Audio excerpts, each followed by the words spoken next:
سے جو ہے وہ شروع ہو جائے گی. تو چونکہ جامعہ چشتیہ خانقاہ حضرت شیخ العالم علیہ الرحمہ سے یہ پچھلے 21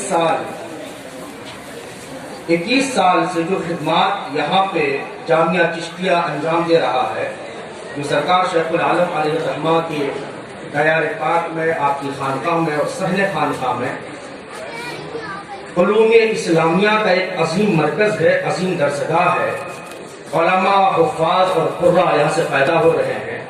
جہاں ہم محفل سماع کو بہت ہی اہتمام سے منعقد کرتے ہیں، سنتے ہیں، وہیں پر قال اللہ اور قال رسول کی صدائیں بھی حضور صاحب سجادہ، آفتاب شریعت، مہتاب طریقت، گل گلزار چشتیت و صابریت، سراپا فیض و برکت، قاسم نعمت خواجگان چشت، عارف باللہ حضرت شاہ الحاج عمار احمد احمدی المعروف نیر میاں صاحب قبلہ اطال اللہ عمرہ وأیدہ اللہ تعالی بنصرہ العزیز کی سرپرستی، صدارت اور آپ کی نگرانی اور آپ کی سربراہی میں قال اللہ اور قال رسول کی صدائیں شب و روز جس جگہ پہ آپ ابھی محفل سماع منعقد ہے، اسی مقام پہ علوم اسلامیہ کے طالبان علوم اسلامیہ ہما وقت اسی مقام پہ اللہ کے مقدس کلام کی تلاوت میں مصروف رہا کرتے. تو یہ سنگم ہے، جہاں صوفیوں کا ہے سنگم، وہاں پر علماء اور طلباء اور مدرسین، معلمین یہاں پر اکٹھا اور جمع ہے. تو یہ اہم گلدستہ ہے. ہر سال یہاں پچھلے 21 سال سے جامعہ چشتیہ نے جہاں پر علماء، حفاظ اور قراء کو فارغ کیا ہے اور ملک کے کونے کونے میں اسلام اور سنیت کی خدمت انجام دے رہے ہیں، وہیں پر تمام لوگوں کے لیے، عوام اور خواص کے لیے مطبوعات کی شکل میں، کتابوں کی شکل میں بھی، تحریری طور پر بھی اس کی خدمات آیا ہے اور روز روشن کی طرح بالکل ظاہر اور ظاہر ہے. چندہ بتانے کی ضرورت نہیں ہے. اس بار حضور شیخ العالم کے 604ویں عرس کے موقع پہ 3 اہم کتابوں کا رسم اجرا عمل میں آ رہا ہے. پہلی کتاب یہ انوار العیون فی اسرار المکنون، یہ کتاب ہے جو قطب عالم حضرت شیخ عبدالقدوس گنگوہی علیہ الرحمہ کی تصنیف ہے، اور یہ حضرت سرکار شیخ العالم کی سوانح حیات ہے اور مکمل مستند ماخذ ہے. دوسری کتاب احکام حج و عمرہ ہے، اور تیسرا وہ رسالہ ہے جو علماء سلسلے چشتیہ، یہ سیریز ہے اور سیریز نمبر 1 ہے. لہذا وہ تو کتابیں لینے کے بعد، مطالعہ کرنے کے بعد آپ اپنے تاثر سے ہمیں آگاہ کریں گے. اس وقت اس کتاب کے تعلق سے، اور جو ہمارے یہاں کے شیخ الحدیث ہیں حضرت قبلہ مفتی نثار صاحب اشرفی صابری، انہوں نے اس کتاب کا ترجمہ اور اس کے تخریج کا کام کیا ہے. وہ مختصر سا اس پہ تاثر پیش کریں گے، آپ حضرت سماعت کریں. السلام علیکم ورحمۃ اللہ وبرکاتہ. نحمده ونصلي ونسلم على رسوله الكريم، اما بعد فاعوذ بالله من الشیطان الرجیم، بسم الله الرحمن الرحیم.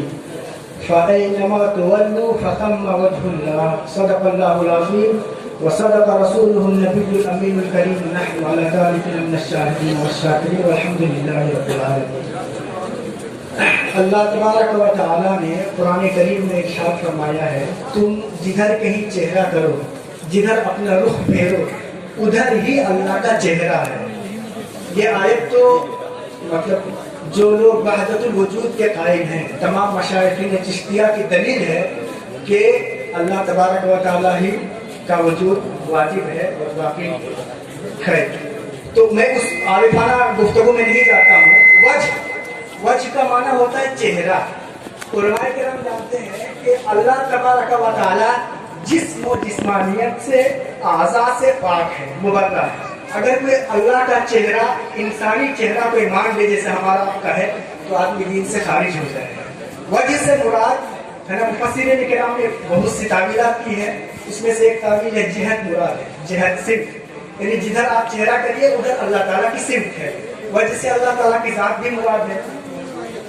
اور چونکہ یہ محفل سماع ہے، اہل علم تو کما کو ہر کلام کو جانتے ہیں. کچھ لوگ ایسے بھی ہیں جو عارفانہ کلام کا معنی مفہوم نہیں سمجھتے ہیں، ان کے لیے میں یہ عرض کر دوں کہ جہاں کہیں بھی بت پرستی اور نئے خانہ میکدے کی بات آئے وہاں معنی مجازی مراد ہوتا ہے۔ بت پرست کا معنی ہوتا ہے عاشق۔ حضرت شیخ عبد القدوس گنگوئی نے خود اپنے آپ کو انوار العلوم میں فرمایا ہے کہ یہ بت پرست، میں اپنے آپ کو بت پرست کا، بت پرست کا معنی ہوتا ہے عاشق، ٹھیک ہے۔ تو اس طریقے سے اللہ تبارک و تعالیٰ نے قرآن میں استعارہ، کنایہ اور ایسے ہی تشبیہ، مجاز، یہ سب استعمال کیا ہے، اہل علم جانتے ہیں۔ تو عارفانہ کلام میں بھی ان تمام چیزوں کا استعمال کیا جاتا ہے۔ حضرت شیخ العالم علیہ رحمہ کے ایک واقعہ سے، یہ حکایت نمبر 34 ہے انوار العلوم میں، کل 77 حکایات ہیں، 77، ان میں حکایت نمبر 34 میں آپ فرماتے ہیں ایک جگہ حضرت شیخ العالم علیہ رحمہ اودھ میں اس زمانے میں ایک گاؤں ہوا کرتا تھا شیخ پورا، وہ ندی کے کنارے واقع تھا، وہاں آپ تشریف لے گئے، ایسے ہی جاڑے کا موسم اتفاق سے اور بہت سخت سردی پڑ رہی تھی۔ حضرت شیخ العالم رات کا وقت تھا، رات میں ٹھنڈ بڑھ جاتی ہے، تو وہاں مرگٹ تھا، ہندوؤں کا مرگٹ تھا، شمشان گھاٹ، جہاں پر ہندوؤں کو جلایا جاتا ہے ان کی لاشوں کو۔ تو مطلب لاش جلانے کے بعد کچھ لکڑیاں بچی ہوئی وہاں پڑی ہوئی تھی۔ حضرت شیخ العالم علیہ رحمہ وہاں کی کچھ لکڑیاں چن کر اس مسجد میں لے گئے، اس محلے کی مسجد میں، اور پھر آپ نے الاؤ روشن کیا اور اس میں آگ تاپنے لگے۔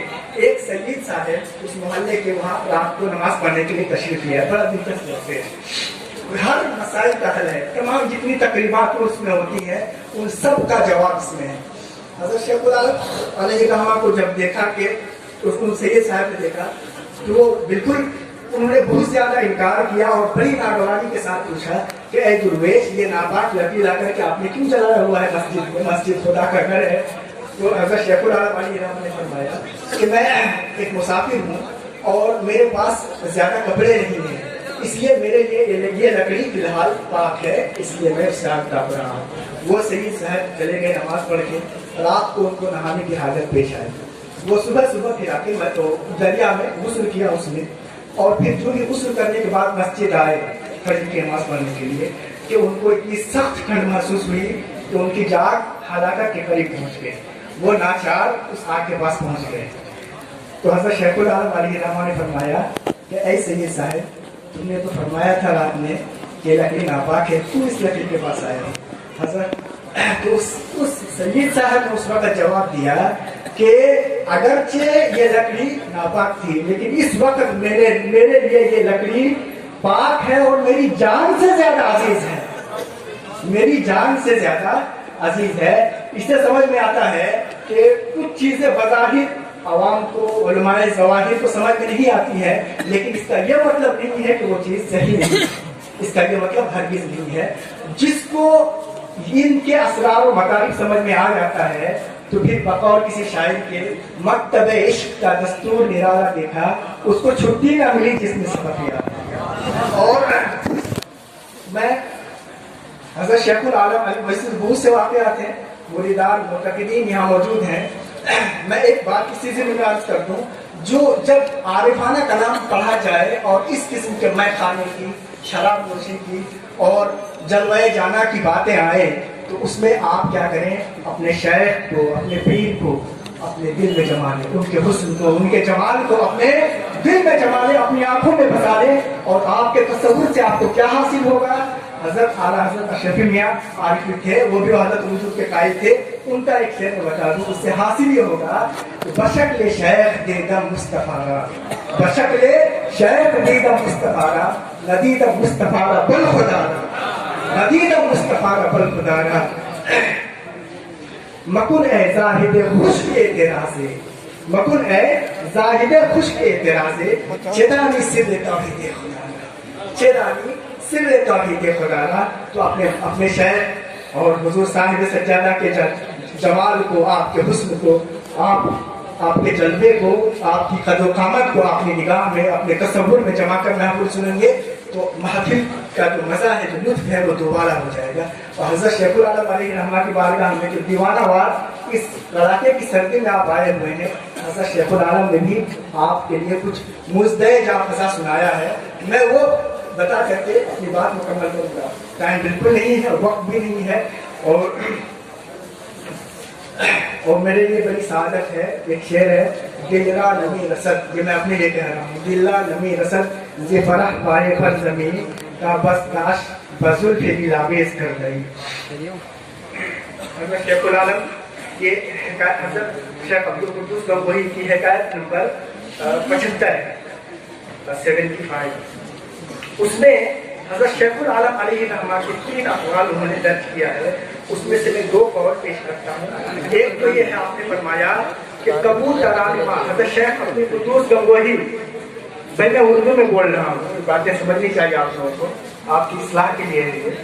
حضرت شیخ العالم علیہ الرحمہ فرماتے ہیں، قبول ترانہ ماں سے نمی پورن، ہمارے قبول کا شکار نہیں تھا. اس سے حضرت شیخ عبدالقدوس گنگوہی علیہ الرحمہ نے فرمایا کہ اس سے مراد یہ ہے کہ مراد ہو سکتا ہے کہ ہمارے مرید کے لیے ہماری موجودگی اور عدم موجودگی ہماری موت و حیات یکساں ہے. اور دوسری مراد یہ فرمایا ہے کہ قیامت تک اس حقیر کے مریدوں میں سے جو کوئی صدق دل سے طلب حق کے راستے میں اپنا قدم رکھے گا اور طلب حق کا خوگر ہوگا تو ہماری ولایت با ہدایت اس کے لیے کافی ہوگی، اور وصول مقصود تک یہی ولایت اس کی رہنما ہوگی.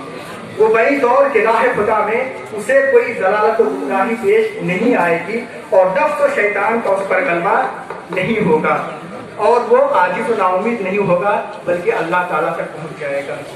اور حضرت شیخ العالم علیہ الرحمہ کا ایک اور حضرت قطب عالم نے نقل فرمایا ہے. عام حضرت شیخ العالم علیہ الرحمہ فرماتے تھے کہ ہر کے در دائرہ ما گزر کن، ہر کے در دائرہ، یہ حضرت شیخ العالم کا دائرہ ہے، ٹھیک ہے، جہاں بیٹھے ہم بیٹھے ہیں. ہر کے در دائرہ ما گزر کن، آتش دوزخ بر حرام کر تک. جو کوئی ہمارے دائرے سے گزر جائے گا اس کے لیے دوزخ کی آگ حرام ہو جائے گی. گزرنا تو دور کی بات ہے، ہماری دل و جان اس بارگاہ پر اور آپ کے دعوے پر قربان ہے. بھلا ہمیں حضرت شیخ العالم علیہ الرحمہ کے وسیلے سے اللہ تبارک و تعالیٰ کیوں نہ بخشے گا.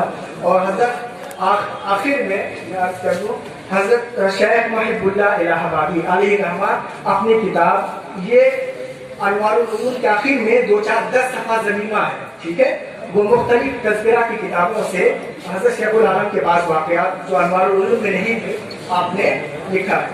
بس آخری جملہ میں کہہ کے رخصت ہو جاؤں گا. اس میں حضرت شیخ العالم حضرت محب اللہ الہ آبادی علیہ الرحمہ نے مورث العارفین کتاب میں تحریر کیا ہے کہ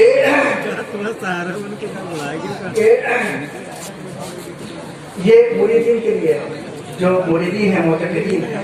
اس میں آیا ہے کہ حضرت شیخ العالم نے جلسہ عام میں فرمایا، حق تعالیٰ جل شانہ نے مجھے ایک رجسٹر فکر دی ہے جس میں میرے اصحاب و مریدین کے نام درج ہیں جو قیامت تک میرے سلسلے میں داخل ہوں گے، جو قیامت تک میرے سلسلے میں داخل ہوں گے.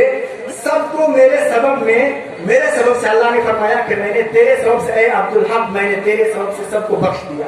قیامت تک جو بھی سلسلے میں داخل ہوں گے، میں اس سے ایک بات عرض کرنا چاہوں گا بڑی بصیرت کے ساتھ کہ قیامت تک حضرت شیخ العالم کے ہاتھ میں مرید ہونے کا کیا مطلب ہے. اس کا واحد مطلب یہ ہے کہ حضور صاحب جب سجادہ کے دست حق پرست پر بیٹھ ہوگا وہ حقیقت حضرت شیخ العالم کا مرید ہوگا.